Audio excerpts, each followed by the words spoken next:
O George Martin já disse várias vezes que, com as Crônicas de Gelo e Fogo, ele queria fazer uma história que fosse impossível de adaptar. O mesmo George Martin que trabalhou em Hollywood e estava cansado de ter que podar o seu trabalho por N motivos, geralmente por falta de orçamento. O que deve ser mesmo muito frustrante. Imagina você ter uma ideia incrível de uma cena, colocar essa ideia no papel e aí ela voltar com um X vermelho escrito "não pode ser feito". E a gente sabe que isso deve ter acontecido com ele várias e várias vezes. Então, quando ele voltou a se dedicar para a escrita e começou a escrever as Crônicas de Gelo e Fogo, já tendo se afastado dos Mil Mundos, ele não poupou nem um pouco na escala dos acontecimentos. Muitos personagens, eventos grandiosos, núcleos inteiros que não paravam de crescer. Até porque não era para ser adaptado, ele sabia que isso seria impossível. Até que, 15 anos depois da publicação, a HBO mostrou que ele estava errado e Game of Thrones saiu do papel. Mas, será que foi isso mesmo? A HBO provou que o Martin estava errado ou será que foi o contrário? Será que, na verdade, depois de 8 temporadas, milhões de telespectadores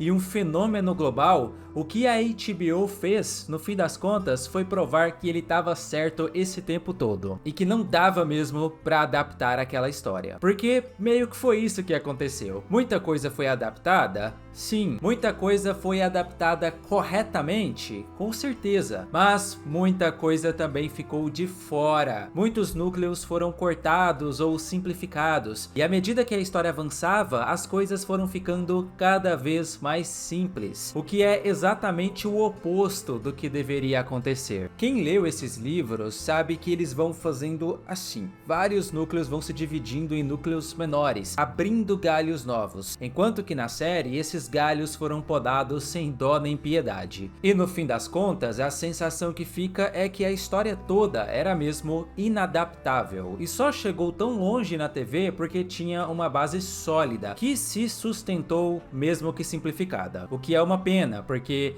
essa é uma história que merecia ser esmiuçada na TV em todos os seus detalhes. E aí que vem o X da questão aqui desse vídeo. Game of Thrones deveria ser uma animação. E eu sei que agora você deve estar pensando que uma animação, por melhor e mais bem feita que ela seja, nunca terá o mesmo prestígio de uma série live action, ainda mais uma série com o selo da HBO. E isso é verdade. Se fosse animado, provavelmente não teria todo o alcance que teve. A série foi importante no sentido de tornar Game of Thrones o fenômeno mundial que é, mas a série acabou. Os livros nem terminaram ainda tem muita coisa pela frente. E com o reboot de Harry Potter, menos de 20 anos depois do fim da saga nos cinemas, eu acho que a gente pode sim esperar um novo projeto de Game of Thrones para os próximos anos. E que dessa vez ele seja animado. É a melhor opção por vários motivos.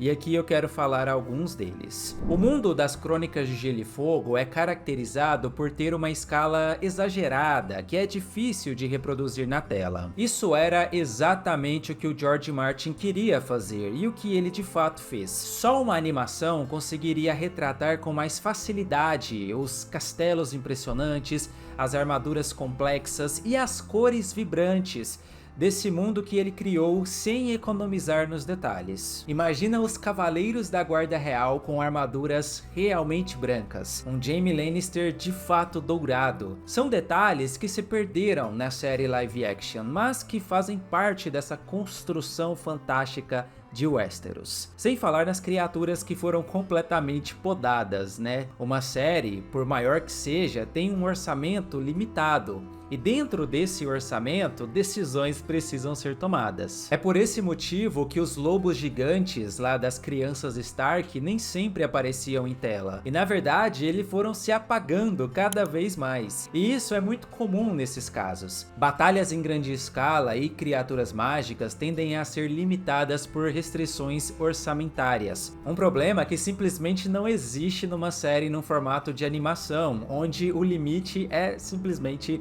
a imaginação.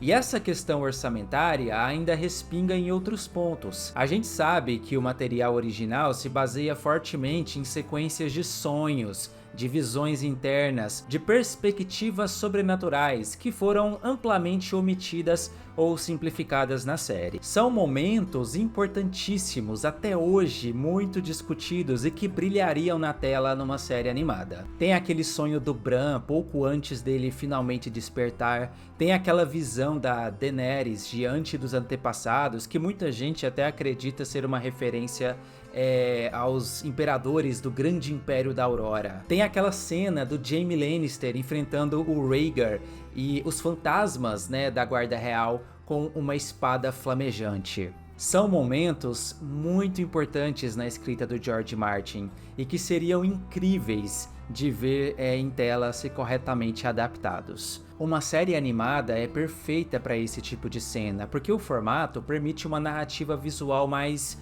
experimental, o que permite a criação de cenas bizarras, só que coerentes, sem parecer estranho ou sem entrar naquele vale da estranheza que é tão comum em séries live action mais fantásticas. E também não dá pra negar o fator Aang, quer dizer, o envelhecimento dos atores. Uma série grande como Game of Thrones exige anos de gravações, e os atores mirins, eles tendem a crescer muito nesse meio tempo, o que obrigatoriamente força o roteiro a se encaixar na idade dos atores. Do contrário, vira uma coisa meio Chaves, uns moleques de quase 2 metros de altura tratados como se fossem crianças, que é bastante esquisito. E isso, inevitavelmente, cria problemas temporais. Na trama nem se passou tanto tempo assim, mas os atores claramente cresceram muito e vai virando uma bagunça cada vez maior para explicar esse crescimento, porque não dá para simplesmente ignorar.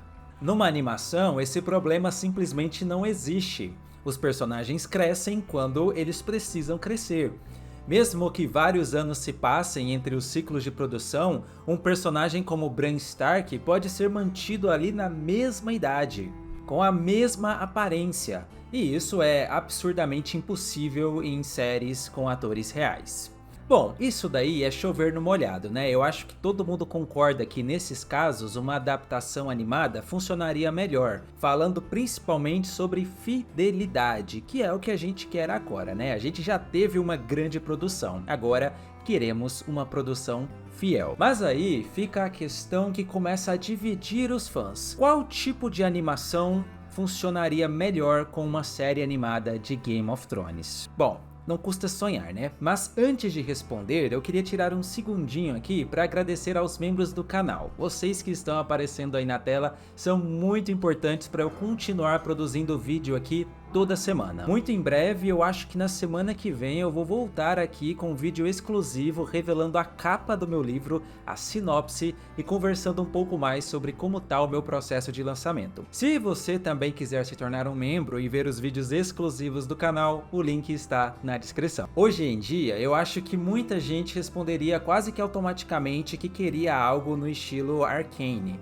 E faz sentido, porque a série praticamente redefiniu a imagem que o público tinha de uma animação adulta ocidental.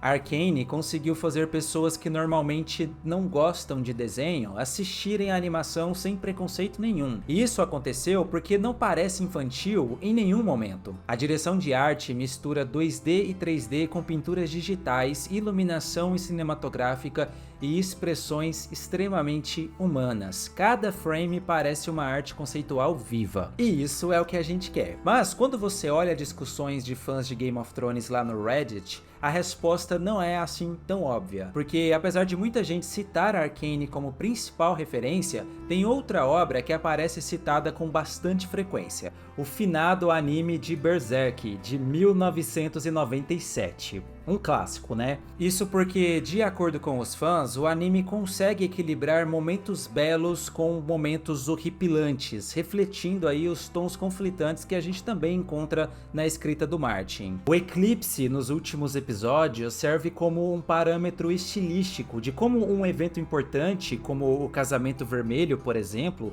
poderia ser retratado com a intensidade e o horror que uma cena como essa pede. Mas eu percebi também que muita gente é contra o estilo de anime, porque muitas vezes ele parece simples demais, e os fãs de Game of Thrones querem peso na tela. Eles querem algo que pareça caro, algo que mantenha a sensação de prestígio da HBO. E talvez seja justamente por isso que Arcane aparece tanto nessas discussões, porque a série consegue unir duas coisas que normalmente não coexistem: o espetáculo visual da animação com a credibilidade emocional de uma série live action adulta. Seja como for, numa coisa todos concordam: eles querem uma adaptação que finalmente consiga mostrar toda a grandiosidade absurda dos livros do George Martin sem as limitações do live action.